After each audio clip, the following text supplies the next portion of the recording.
All right. Hello and welcome back. This is Colin Keeley here. And I'm Brent Sanders. And we are two guys buying and building wonderful internet companies. Indeed. And I feel like the topic today is going to bring things a little bit full circle, at least for me. So we are going to talk about offering services on top of software. So a little bit of background here. I ran an agency for 12 years, something like that, doing only services. And I've got into this industry, got into the software side, trying to get away from services, trying to not have a client. So it does feel kind of funny, but it is something we're consciously exploring and are engaging with our customers on, and it's going well. So I guess that's the topic of today is sort of layering services on top of a software offering. But yeah, Yeah. it does feel a little ironic. Yeah. So the obvious question is we're software guys. Why are we doing services? I think the reality is most like sizable software companies have a large services component. I think Constellation has talked about a third of their revenue is services. And it's like 50+% margin. They have benchmarks for all that stuff. So for us, we'll talk about Scout specifically, our business management for dog walkers and pet care companies business. Customers have been asking for it. It's like the biggest reason. Like they want more out of us. They want more stuff done for them, and services is a way to provide that. And I think for us and other people, it's like easy revenue. It's easier to sell services. I'd say it's harder on the fulfillment side. The software, you just scale it up, servers or whatever, or nothing really for most of the time, or customer service to some extent. But yeah, we have to fulfill it. So that would be like scaling a fulfillment team over time. But it's a great way to increase the average order value. I think we could probably like double MRR in fairly short order just by selling more to our existing customers. hmm But then the question is like, what are we going to offer? Yeah. So I guess one other point before digging into the service offerings is to your point around being requested, like that has been kind of twofold. One, I think in our journey with Scout has been improving the quality of the service to the point where people now feel comfortable with us. And they're no longer talking to us on calls about, hey, this is broken. That doesn't work how it should. And it's more so like, it would be cool if we could do this. It'd be cool if these sort of like enhancements that we can do. And so I think this is also framed in like we have conversations and we talk to our customers all the time. So I have at least 3 to 4 conversations a week with maybe the top 50 customers. I mean, I don't talk to everybody every week, but it's a rotating crew, and the tone of those conversations has changed over the last, I don't know, 3 to 4 months, being like, hey, you've got to fix this, or we're going to find another solution. Too, things are working great. We're automating, and we want to make everybody in our office billable in the sense that they should be providing services, not like helping schedule things. It's like, that's what the software should do. So we're pushing on that angle, and it's been really well received. And so as of right now, we've done a little bit we've definitely offered services to people.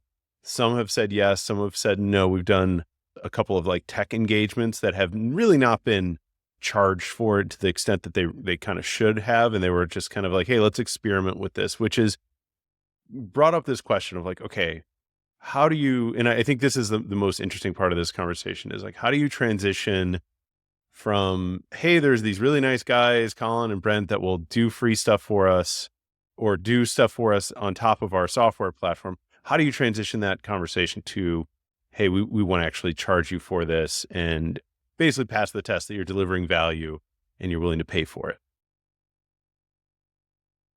Yeah. So it's gotten to the point, I guess, just summarizing that they trust us and they want to do more, and they're not tech savvy folks really. And they don't really have people to go do these things for them. So they trust us and want us to do them for them. And I would say we are in a kind of unique position where we kind of sit above and across all these different pet care companies. So we've kind of a sense for what they need to do or what the best practices are to grow. So we could probably push our learnings kind of across them. What to offer is kind of funky. So there's 2 different sides. There's the tech side where I think you have an offering, and then there's like the growth side where I have an offering. Do you want to talk through the tech side first?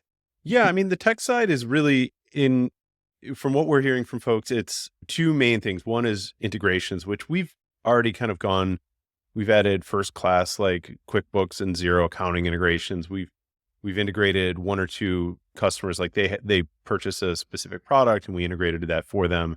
So those have been less so drivers. What I think on the tech side that we're finding the most interest and willingness to pay for is we have a branded app solution right now, and that is a boilerplate cookie cutter app that everyone gets that is the same functionality.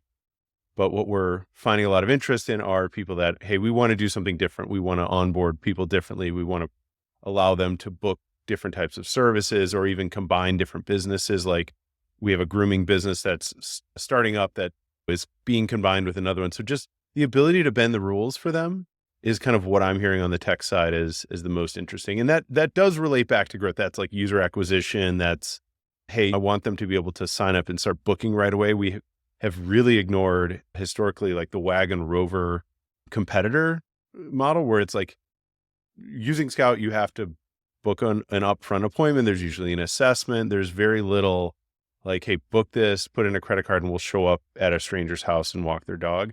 We actually have a lot of businesses, or we're finding more businesses that are interested in doing that and do want to do that and are flourishing doing that. So just bending our typical rules and like making Scout or making whatever software platform suit the business versus other way around, like the traditional tech and business meeting of like, we bought this software and we've got to just work the way it works versus we do business this way and we want to bend the software to us. So allowing them to bend it to their will.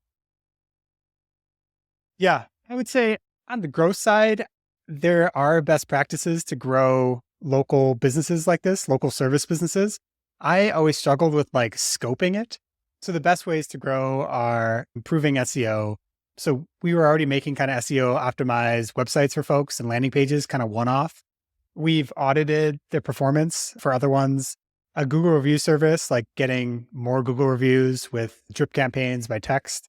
Those are super effective. And so we launched this company, Maple, that was doing just that, but that was horizontal. So as any local service business.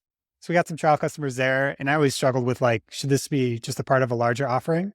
And then the other request is kind of around Google Ads. So if it's like people are looking for dog walker Austin, you could show up first for that with Google Ads. And people wanted some kind of management of that and that's set up for them because they're not tech savvy people generally by nature. But the thing I always struggle with there is it doesn't really make sense to charge a percent of ad spend. The normal percent of ad spend charge is like 15 to 20%. Yeah. And that only makes sense for like larger accounts. So these small accounts, you normally just do it yourself until you scale it to a point. So I always struggle with scoping. And then we had a talk with our friend Trevor, who runs a photography software business. And he recommended this book, Monetizing Innovation, to us. And that the whole thesis there is like price before product. And so have these conversations with customers and figure out what they're willing to pay for and like have those uncomfortable willingness to pay conversations and try to understand their budget and understand what they think is like a great deal, what's expensive, and that's like what's outrageously expensive. And then from there, you kind of set a price and then you back into what the offering could be and what people want actually. Yeah. So that is, to me, this is like the hardest part is the transition. I mean, we know people want it and we can kind of float a straightforward proposal or estimate. And I've gone through that, right? The proposal, the statement of work, and you execute the work, you invoice, like that's the agency world. But we're trying to, number one, put it in terms that they think of cost and benefit with it. So it's like, sure, we're going to charge you $1,000 for a month of work or something. I don't know what it is. I'm just random things. Or what if we charged $5 for every new user, right? It's like putting it in a unit that we're all kind of aligned with. And like, that's the alignment. And we're already kind of there though, right? So it's very easy for us to say, you get 10 customers, this pays for itself. Like we can see their unit economics. We can see it. We have that intel already in front of us for every business. So we can kind of, sell those results to them versus like, this is what you're going to buy. And we think this will happen. It's like, so I'm interested to see if we can align ourselves to that almost value-based pricing where it's like, we can be, hey, we're going to make you more money. The more you pay us, the more you're going to make. The other part of this that I've heard from customers that I should say is like any business, you've got to raise the demand side and then you have the supply. So you have your walkers or your pet care providers. And so I know we're working on demand now, and I know that there are a lot of companies that are going through this sort of like, they kind of ratchet up the ladder of growth. but that ends up being the challenge, is like they get the demand side down and then all of a sudden the supply side starts to slip, and they've got to kind of constantly work on that. So I wonder if we start looking at that as another way we can help. But I mean, it's tricky. I feel like that's where the software comes in. It's like, ideally our software can be a force multiplier. You can get more bookings with the same amount of people and make more money with the same amount of people. Yeah, that was one of the big learnings from going through that traction exercise is like, I want Scout to be the obvious place to go to just make more money and like Yeah. orient around more of those growth tools. So this is kind of a stepping stone in that direction of offering services that make you more money initially. And then we could build more of that into the product. Right on. Yeah. So from that price before product discussion with some customers, I think I have a good sense of like what they're willing to pay for. And in the book, they recommend going with what they say is expensive. So expensive is like more closely aligned to where the value is. And then outrageously expensive is like they're not going to pay for it. Hmm. And so the next step is finding design partners. So these are customers that you're going to charge a lower rate. So probably bill them effectively at cost instead of with margin. And these are the folks that you're going to like actually build the offering with together and provide it to them and then get the testimonials. So deliver the value, get the testimonials and like keep iterating from there. I didn't get as far in the book as you did. Do you have anything to say on the design partner chapter?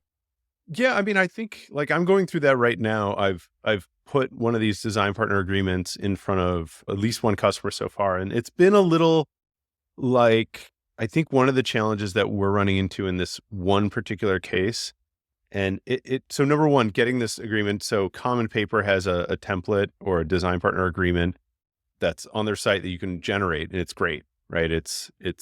I would recommend starting with that, and it's been helpful to go from conversation and to formalize this. This is actually more than I would have expected, where it's like, yeah, we'll formalize this, like getting this agreement in place. One of the things that it addresses, and that it's kicking off a really good conversation. It's like, well, wait, who owns this offering? Like, we have one customer that has a custom integration they want to do for, I'll just talk around it a little bit, but it's for like routing of like, hey, how are you going to dispatch your pet care providers? And they want to own that. They're like, hey, we researched this product.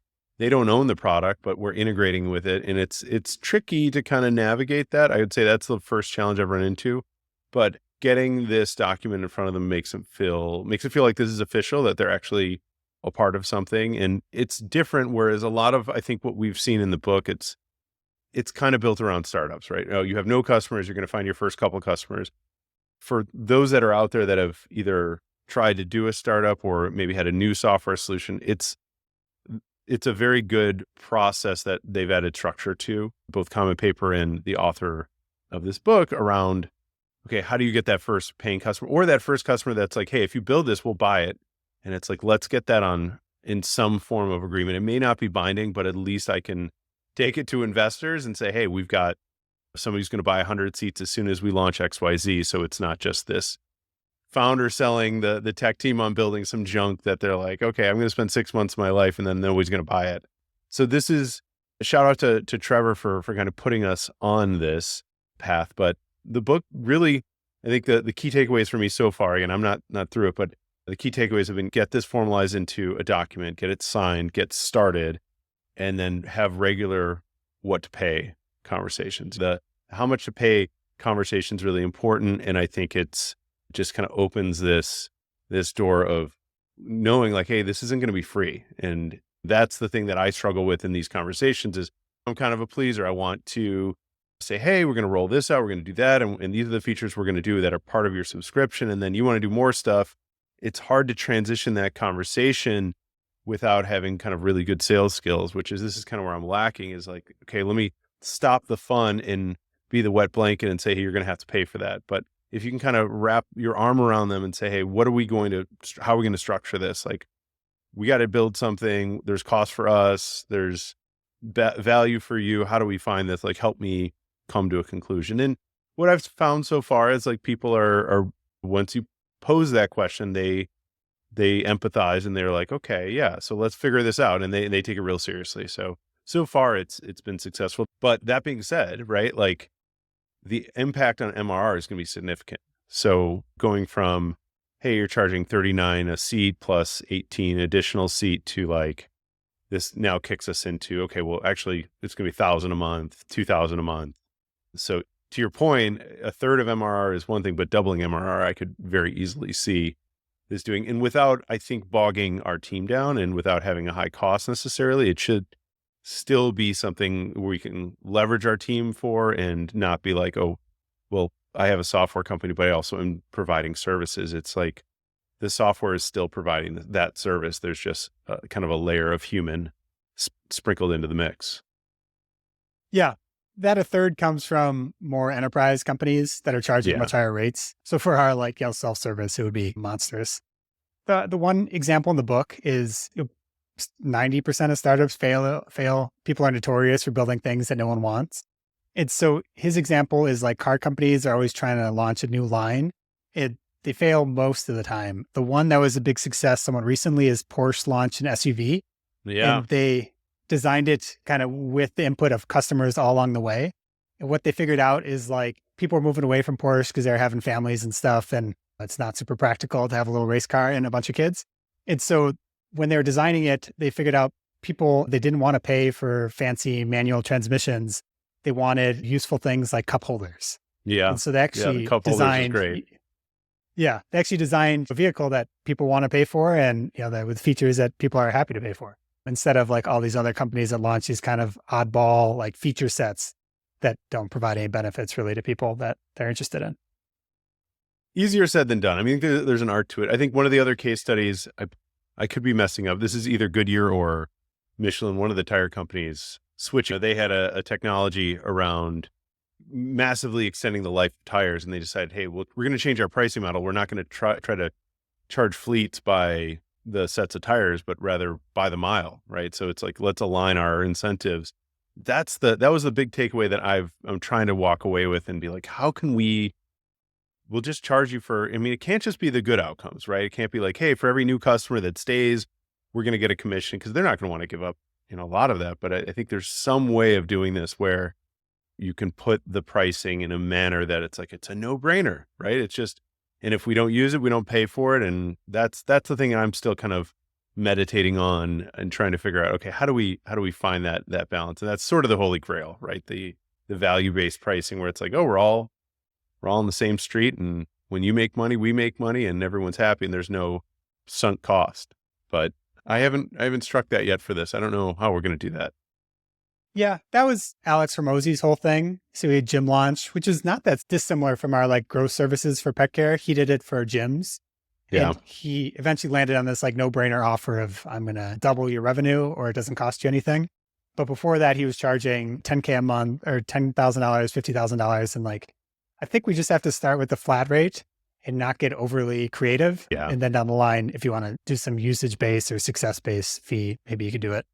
But you need a lot of testimonials. That's like the first thing, is like getting that social proof after we define our offer. But yeah, as far as next steps, we got to sign these customers, we got to fulfill them, and then get testimonials. I'm very confident, based on how things are going, that both on the tech and growth side, we're going to find, it's not going to be perfect, right? We're always going to find things to refine, but I'm very confident that we're going to make for happier customers, because it seems like they weren't getting this with the prior ownership. They were too busy. This idea of bridging this gap and sort of forming a partnership. It's like, we already have that level of intimacy, like where we are, where the software is in the business. And so I think it's going to give people more comfort, because they know we're there. They know like we're working on it. It's going to give it like a total human layer. And frankly, at our scale, like, it's totally doable. We're not to the point where it's like, if every single customer signed up for this, we'd be fine. Like, it would be great. That'd be huge, but we could still fulfill all of it. Yeah. I think the other thing to think about as we progress is like, what customer segment or who our ideal customer is, and how is that going to change over time? What I'm seeing is a lot of these folks, like, they start out as dog walkers, they're growing, and then more of them want like a physical component, like they're going to run a doggy daycare or something. I think those kind of customers they have more money to spend, they have a physical component. I don't think they churn as much. We just have had some iffy interactions with customers that are super small and they get so mad about paying $39 a month and just moving away from that prototype over time, that Yeah, profile. we fired somebody last week. It was funny because this is somebody who we've tried to call, we tried to do everything we could do. They were like maybe the 100th customer. If you look at their ID in the system, it's really low, and it's like they're one of the first couple hundred customers of the platform. And I don't really know what happened. They were like offline, and or at least they weren't using the platform. They re-signed up, and they signed up again, right? They reactivated their account. They had been dormant, and they came back to a new price, which we had raised our prices. And maybe they didn't get notified. I give them the benefit of the doubt because they weren't an active customer at the time. That being said, they were so abusive. So the juicy story here was obviously we record our calls for customer support success and all that stuff. And so I got a note from one of our CS people, and she's like, "Hey, this person was kind of cussing me out, and I don't really like how it went, and she wants to talk to you, and she'll only talk to you." And so I listened to the call. I just sent her an email and said, "Hey, we can't help you." Canceled her account and said it won't renew at the end of the month. Best of luck. And she wrote this long email back of like, "I would never swear at anybody." And it's like, I didn't respond but I want to like share. I was like, I have the recording where you're like, "I'm not going to fucking pay you guys." It's just like, oh my God, this is dog walking software. But to your point, I think we got to get rid of the customers that feel like if they feel like they're getting shortchanged. Like I think that's like the way I'm trying to move these conversations. So it's like, I don't want to take your money if you're not happy. Like, I'm not going to have you abuse our staff and whatnot and scream at them and call them names and stuff like was said. But I think having the thing of like, "Hey, we'll charge you when you're happy," or having a happiness guarantee, I'd like to move to that. But you can tell a lot of the customers we've had historically or that we've inherited, they're just angry. They're very upset with, I think, more so the prior ownership, and they channel it through us, right? "Oh, you guys came in and you did this and you did." It's like, we haven't really done anything. We've made improvements. We've made some minor changes here and there. I mean, we're getting to the good stuff now, but I'm a big proponent of, yes, moving up market, but B, firing anybody who's going to be abusive, and we just don't need them. Like for $39, that they're just making our CS team upset, and that's important that they are happy and feel like they're delivering value. Yeah. Don't be afraid to fire customers for sure. Like you can't be disrespectful to our team. So that's what happens. There was probably like 3 of them in our Facebook groups that would just go off periodically, and we would catch it maybe the next day or something.